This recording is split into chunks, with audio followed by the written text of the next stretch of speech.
tengo el sentido de crítica, ¿no? A que muchas veces cuando se habla de educación popular, se reduce a Paulo Freire a la educación popular. Entonces, aquí nosotros hemos hecho algunas investigaciones en un pequeño grupo que tenemos, del cual Tobías es parte, de doctorantes, maestrantes. Hay una doctorante, en este momento son doctorantes las dos, ya hicieron su tesis de maestría, que exploró el vínculo entre Paulo Freire y el fundador de la bioética, Van Rensselaer Potter. Y hay otra colega que está explorando el vínculo entre Paulo Freire y el pensamiento de Edgar Morin. De Edgar Morin, el pensamiento complejo. Hubo un coloquio en México hace unos años sobre las coincidencias entre Morin y Freire en la Universidad de Guadalajara. Hay un libro publicado sobre ese tema. Usted estuvo en ese. En Colombia han tomado fuerza esas ideas. Entonces, hay un colectivo en la Universidad Militar de Nueva Granada que ha trabajado con el profesor Sergio Osorio el vínculo entre Freire y también el Freire y el pensamiento complejo. Y aquí, en la investigación nuestra, nos percatamos de que desde el punto de vista histórico, entre 1969 y 1970, quizás un poquito del año 71, aparecen tres corrientes de pensamiento muy fuertes que todas inciden en educación. Y todas tienen un fundamento epistemológico que se cuestiona la fragmentación, que se cuestiona la falta de crítica. Esas tres vertientes son Freire y su educación dialógica, con su pedagogía del oprimido, el pensamiento complejo en la perspectiva de Edgar Morin y la bioética global, porque hay una bioética biomédica que es muy tradicionalista, se compromete básicamente con la ética médica. Este es un planteamiento bioético que su centro es la preocupación por el futuro. ¿Cuál es el futuro de la humanidad y cómo podemos garantizar una sobrevivencia de la especie humana frente a esta ola de progreso que es irreflexiva y que requiere de un pensamiento crítico? Entonces, elaboramos varios textos, hay varios textos que hemos preparado, donde tratamos de rescatar esos vínculos. Y en este momento hay dos tesis de doctorado que van en esa dirección. Para nosotros es muy importante porque Freire no tiene una presencia en el medio universitario. Tiene una presencia, es una pena, claro, y nosotros queremos que tenga una presencia en el medio universitario. Entonces, una de las cosas que estamos haciendo ahora es, en una de estas tesis de doctorado, probar cómo con la proyección de Paulo Freire, en su vínculo con la proyección del pensamiento complejo, se puede transformar la educación bioética. Eso es un terreno muy fértil, porque la educación bioética necesita un ciudadano activo y crítico, porque la educación bioética pretende romper la idea de que la persona esté subordinada al tecnólogo o esté subordinada al científico. Es una relación de opresión. No es la opresión política de las relaciones económicas, pero es una opresión cognoscitiva. Claro. Y esa es una opresión cognoscitiva. Entonces, por eso estamos trabajando para, con el vínculo entre Freire, Morin y el pensamiento bioético global de Potter, hacer una transformación de la educación bioética que hoy se mueve sobre todo en términos de la casuística médica o la interpretación principalista de los anglosajones en general. Sus ideias só siguen lo que Paulo dijo, com algumas pinceladas, essa questão da complexidade, não? Eu creio que o padre de estas ideias muy revolucionárias é Paulo, não há dúvida nenhuma. Agora, o que passa é que houve um brasileiro que o Paulo, em México, escreveu o que é o método Paulo Freire e se divulgou demasiado essa questão. Digo todas as vezes que eu puedo, digo todos os dias acá, Paulo não é um metodólogo. Claro. Paulo não hizo método. Paulo hizo uma teoria de conhecimento, uma epistemologia que por sua humildade dizia: eu isso uma certa compreensão, porque há outras, uma certa compreensão de educação que é ética, que é política, que é antropológica, que é social. Existe o que Paulo ha hecho.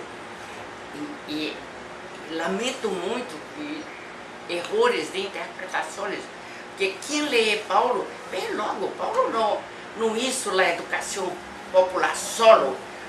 A educação popular estava nascendo um pouco na América Latina, quando Paulo lhe deu a direção. Paulo também foi quem originou essa questão da educação popular, não como educação tradicional hecha solamente para os pobres. E Paulo vai dizer: não, a educação popular certa, correta, é a que vai às camadas populares, saca o senso comum, suas experiências, sistematiza e lo devolve cientificamente o conhecimento. Então, existe o que é a educação popular. Então, mira, aí Paulo ha criado também a pesquisa participativa, que foi Paulo, não outro. Em Brasil não se diz isso, foi Paulo. E essa questão também implica que Paulo isso é o construtivismo, que em Brasil se diz que é Emília Ferreira e Piaget, y no lo es Paulo. Verá, en el año 70 hubo un congreso de educación en el cual se dice o se data a partir de ese congreso de educación, creo que fue en Francia, se data el uso del término transdisciplina, sí, y se asocia con Piaget como el primero que lo propone.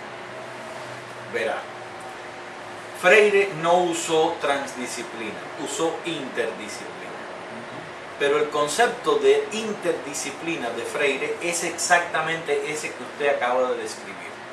El investigador debe llegar al contexto, dialogar con ese contexto intersubjetivo y a partir de ahí construir el conocimiento, definir el problema y realizar entonces la investigación con la participación de toda la colectividad. Eso es transdisciplina.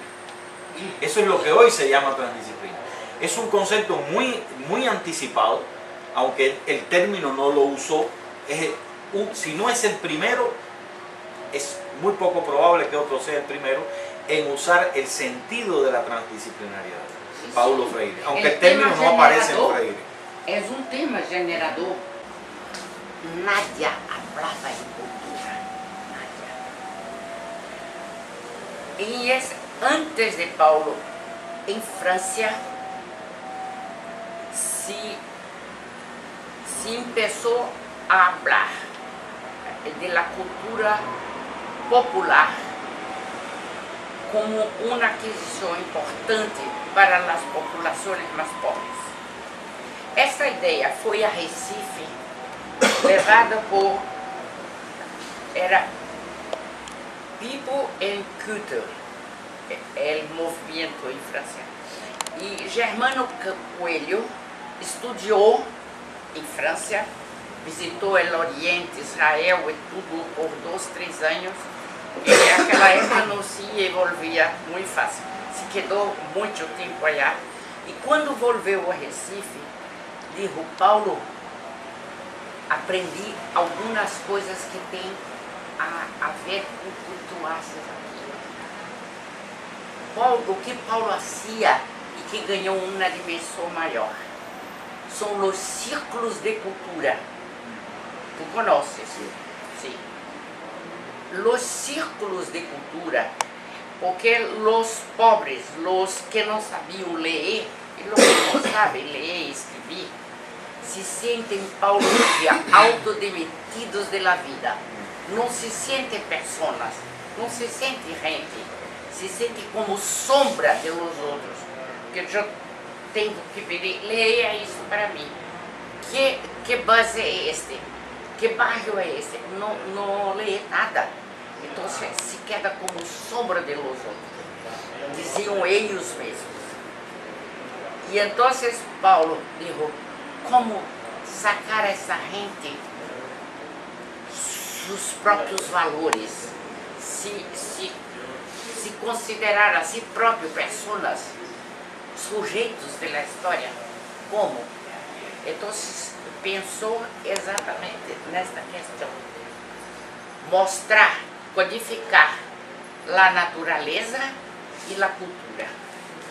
Então se apresentava cenas de um árvore que existe, é natureza. Que é isso a natureza? Deus. É uma casa que existe, é casa. Foi Deus que isso? Não foi. Como nós outros que hicimos. Então, qual a diferença? A diferença é que isso foi feito por nós. Então, é escultura. Existe começou assim, com essas coisas muito simples, com os campesinos e os obreiros em Recife, mostrando a diferença entre natureza e cultura.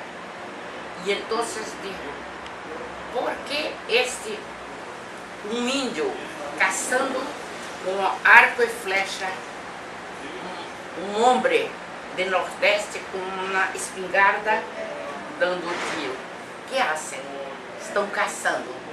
Para quê? Para comer. E que diferença tem? Os índios estão integrados, usam os meios da natureza. E este outro tem um artefato que foi feito para matar. Muito bem. E com estas pequenas questões foi. Sim, uma rosa. O que é uma rosa? Uma mulher diz, já sei, eu sei. Quando está em ler jardim, é natureza. Eu la corto e pongo em um vaso, como diziam vocês. Búcaro. Uma buca, então é escultura. Se lo regalo uma rosa, isso é escultura. Tem o símbolo de um amor que quero te dar. E então começou assim. E Paulo dizia, se nós cambiamos a natureza que Deus nos deu, porque para os campesinos Deus explicava tudo, não? Se mudamos a natureza em cultura, por que nós outros não podemos cambiar a cultura que nós mesmos temos feito? A partir desse princípio se introduzia a questão da transformação social, da possibilidade de cambiar a sociedade injusta, malvada e tudo mais. Então, empiezam, quando tinha as codificações, para decodificar, eram primeiro as palavras generadoras e depois os temas generadores. Então, com esses temas se desvelava, e Paulo não dizia descobrir é muito Sócrates, desvelava a essência das coisas, tu iba a essência das coisas. E então, com as perguntas, por quê? A favor de quê? A favor de quem? Contra quê? Contra quem e como? São as perguntas essenciais para ir penetrando em la possibilidade de desvelar os objetos, qualquer objeto que são objetos cognoscíveis. Este é o processo de cognoscibilidade com a compreensão de Paulo. Existe, eu creio, e esse sentido, quando tinha uma codificação, uma casa muito sucia, que existe.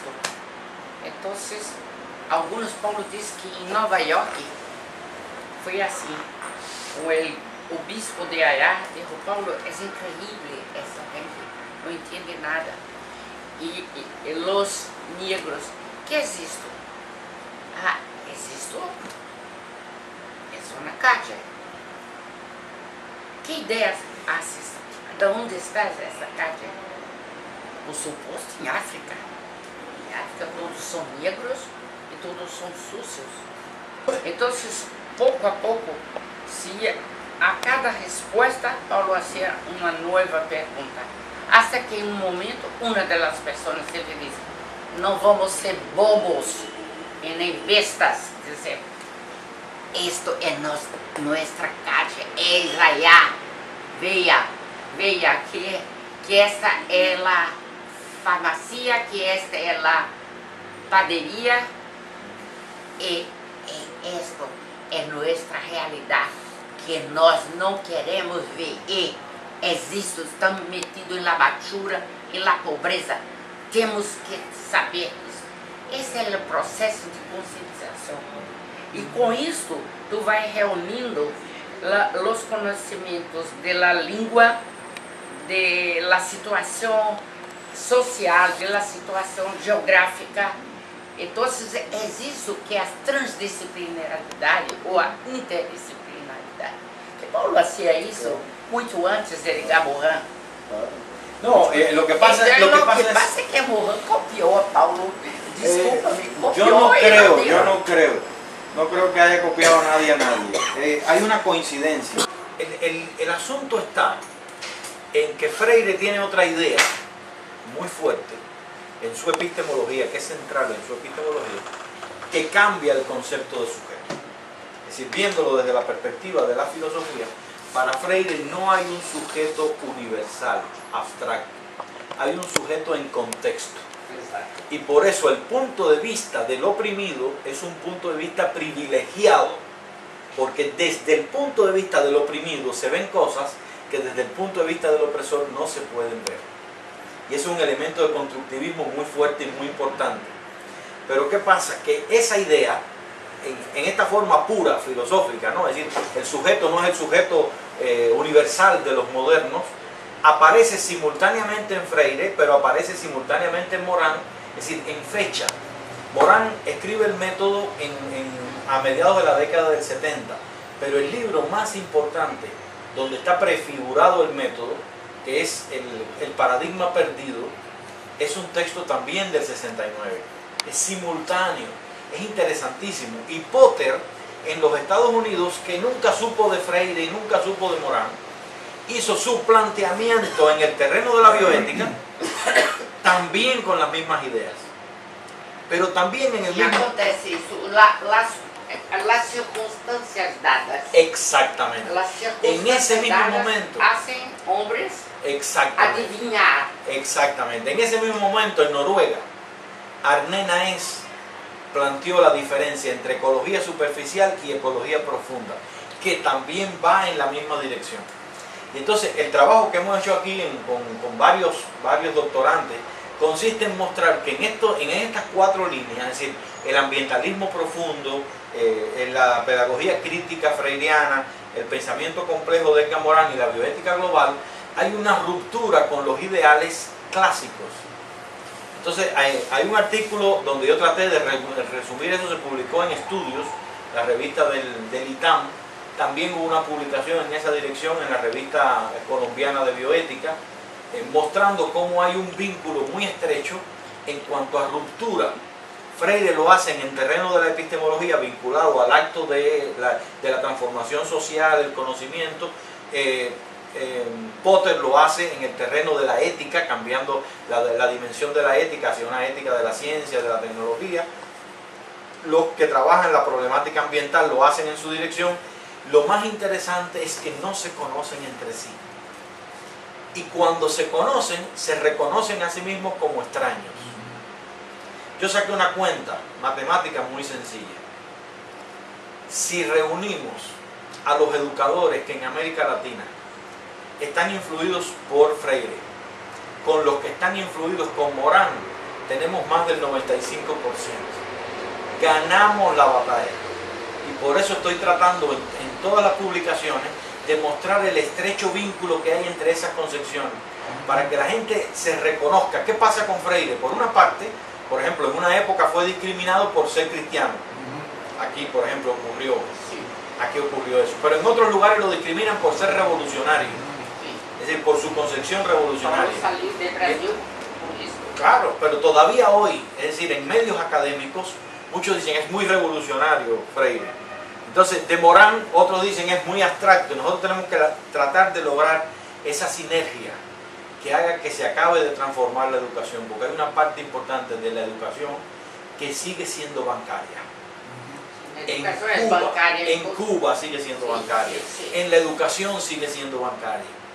Y entonces aquí hay un efecto que Freire describió muy bien, que consiste en que quien ha estado en el marco de una educación bancaria se acomoda a esa educación y quiere más educación bancaria, no es crítico. Y entonces la demanda del estudiante y la demanda de los padres de los estudiantes es que siga siendo bancaria la educación. Entonces ese nudo hay que romperlo, y la única manera de romper ese nudo es tratando de buscar las cohesiones y el acercamiento, es decir, tratar de demostrar qué ideas comunes están detrás de las formas concretas que tiene la teoría. Y por eso es que yo trato de insistir todo el tiempo en las cercanías que hay entre todos estos autores, a partir de la coincidencia de ideas. Porque creo que eso fortalece a todos. Por ejemplo, a Esther, que es una persona que conoce que conoce profundamente a Freire y hace su trabajo. Nosotros le hicimos una encuesta cuando empezamos a trabajar en bioética, la importancia de Paulo Freire. Y le preguntamos a muchas personas de bioética si ustedes creen que hay alguna relación, y nos dijeron que no. Y le preguntamos a Esther y a otros y nos dijeron que no hay ninguna. Y después Esther fue presidenta del tribunal donde se evaluó la tesis de maestría que defendía esas ideas. Y felicitó a la maestrante porque logramos demostrar que sí hay una gran coincidencia y que puede haber una influencia de Freire y de las ideas de Freire en transformar la educación bioética. Aislado, claro. Nada. E justo Paulo, que partiu pela realidade. Paulo não escreveu sonhando. Claro. Eu já digo, Paulo não escrevia e, isto não está bom. E por. Não, Paulo tinha certeza do que ele estava sendo. Hacía tudo em sua cabeça. Mira, Paulo escreveu os 3 primeiros capítulos de Pedagogia del Oprimido em sua cabeça. Tinha tudo. E quando sacou férias, por 15 dias, sentou-se, escreveu tudo. Y usted dice que lo hacía manuscrito, que no usaba máquina. Nunca. Eso yo no lo sabía. E agora publicaram em Brasil os manuscritos de Pedagogia del Oprimido. Muito bem. Então, no 4º capítulo, porque Paulo estava em Chile, e o grande pensador brasileiro, que foi reitor da Universidade Católica de Chile, Hernani Maria Fiore, escreveu el prefácio para português, que é belíssimo. Tu conheces, não? Um grande filósofo. Belíssimo, muito importante. E digo, Paulo, eu creio que este livro é estupendo, mas escreva umas poucas horas sobre ciência política. E então Paulo estudou por 6 meses ciência política e escreveu o 4º capítulo. Não? E então se completou o livro. E Paulo não tinha ideia, Paulo foi muito humilde, Paulo não tinha ideia da grandiosidade de sua obra. Então, falou com sua primeira mulher, que vivia em Chile. Mira, eu vou ver se consigo uma editora aqui que pueda publicar 1000 exemplares, tá bom? Em esse momento, Paulo foi denunciado pelo presidente Eduardo Frei e tinha escrito um livro contra Chile. E então, o patrão, o chefe de Paulo, era o Jacques Chanchol. E Jacques Chanchol chamou a Paulo e disse: Paulo, o presidente pede sua expulsão da Chile, porque escreveste contra ele e contra os chilenos e contra os manuscritos todos estão em minha casa, que tu, mulher que é brasileira, vai allá e pida a Elsa, eu me quero aqui, porque nesse momento eu já tinha tudo posto na máquina, uma muchacha copiada para a máquina, para entregar à editora. E assim foi. Foi lá, sacou, e tu lês e conversa com o presidente. E quando chegou em casa, disse: Elsa, é tempo de partir. Os chilenos não me querem mais. Doctor Regado, usted es decano de una importante facultad universitaria, Historia y Filosofía. Al principio de este diálogo tan aceptado, tan bien orientado hacia realidades muy concretas y muy claras en el pensamiento de Paulo Freire, con las implicaciones políticas, educativas, éticas que tiene todo lo que ustedes acaban de decir. Creo que le oí decir que Paulo Freire en los ambientes universitarios o es un desconocido o hasta un rechazado. Ese no es el punto de mi pregunta, pero algo parecido, que no se le conoce, no está muy activo, muy presente en el mundo universitario. ¿Cómo usted sugiere, doctor Delgado, de su amplia experiencia pedagógica? No voy a entrar en los detalles, pero hasta he oído por ahí que usted tiene un libro interesante ahora en proceso de casi publicación, y hasta he oído el título, no lo voy a mencionar aquí, pero me luce muy esperanzador el título ese que he oído del libro que usted va a publicar.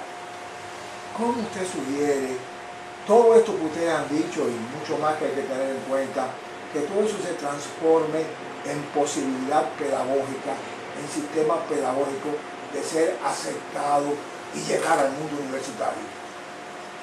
No, lo que pasa es que Freire no es que no se conozca que su obra existe o que no se haya leído. Se ha leído su obra y la obra como tal es conocida, pero no ha penetrado en una transformación de la educación superior en el mundo entero.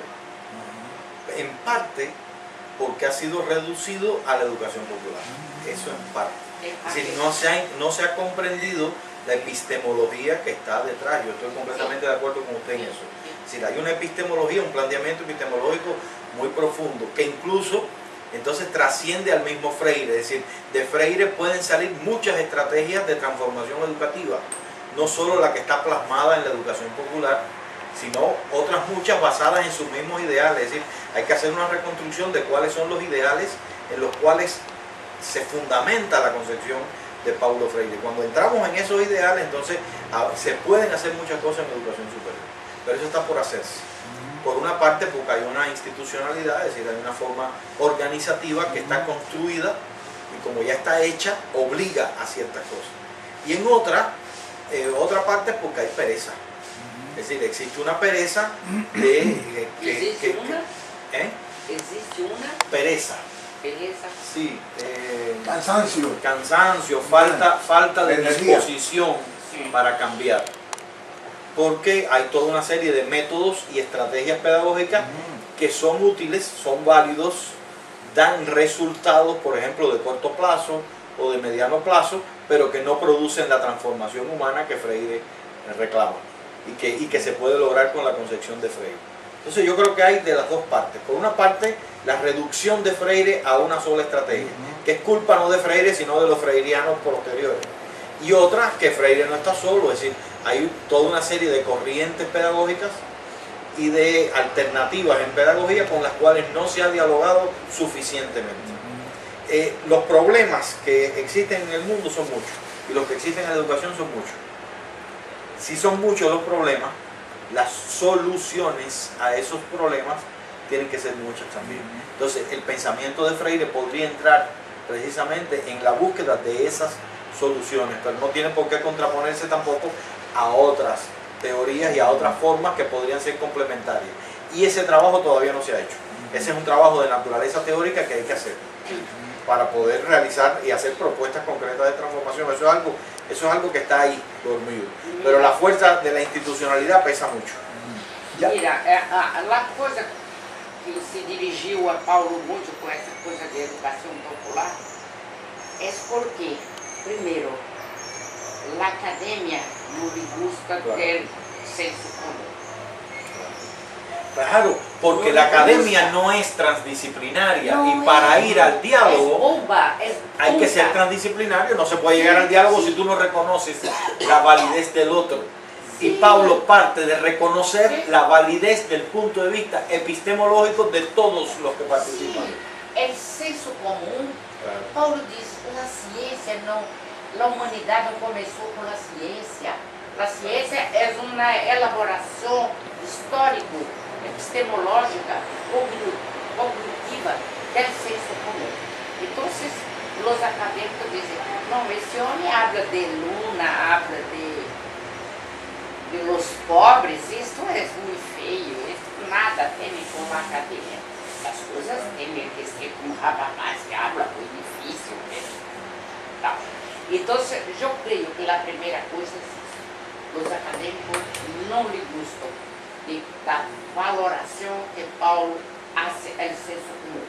Y Paulo decía, no solo el senso común, mas la intuición, porque los científicos partem de la intuición. Newton, quando disse la maçã na cara, não hizo ciência. Hecho la búsqueda por suposições, por hipóteses, por intuição. Não se pode. Paulo me dizia, Nita, nunca a intuição me deixou em meio do caminho. Tu não puedes separar em la intuição e el senso comum. Tu tienes que tomar e incidir sobre isto su pensamento, sus reflexiones teóricas. Ayer hablé, não sei se oíste, de la questão del cuerpo consciente. Sí, claro, verlo contigo. Que Paulo é a influência que Paulo tem de verlo contigo e que se desarrollou muito isso teoria. Paulo dizia, tudo que me hace los pelos erizados, mi taquicardia, é meu corpo que está pensando, não? E que diz, Paulo, ensina tu reflexão sobre isto, que tu vais desvelar coisas que têm a ver com tuas intuições, com tuas búsquedas. Isso sempre isso. É a primeira questão. Eu creio que isso. Depois, alguns que se dizem freirianos, que Paulo dizia, não quero que me sigam, por favor. Não venham atrás, não me sigam. Tomem a mim, los interpretem corretamente, porque também há em Brasil coisas como aquele instituto que hacen lo que querem. Não estou reinterpretando Paulo Freire, não é. Estás deformando. Não se pode reinterpretar uma teoria ou uma persona se saco fuera la esencia. Então, eu creio que esses, Carlos Brandão mesmo, que tem muito prestígio no Brasil, escreveu o que é o método Paulo Freire. Isso estragou demasiado. Demasiado. E as pessoas repetem. Eu sempre digo, escrevo, é diminuir a Paulo, é diminuir sua teoria. Paulo hizo uma teoria de conhecimento que tem dentro dela sua preocupação com aqueles que não são sujeitos da história, que estiveram proibidos de ler. E esta proibição de ler e de escrever, que não é um decreto, mas é a proibição pela organização social,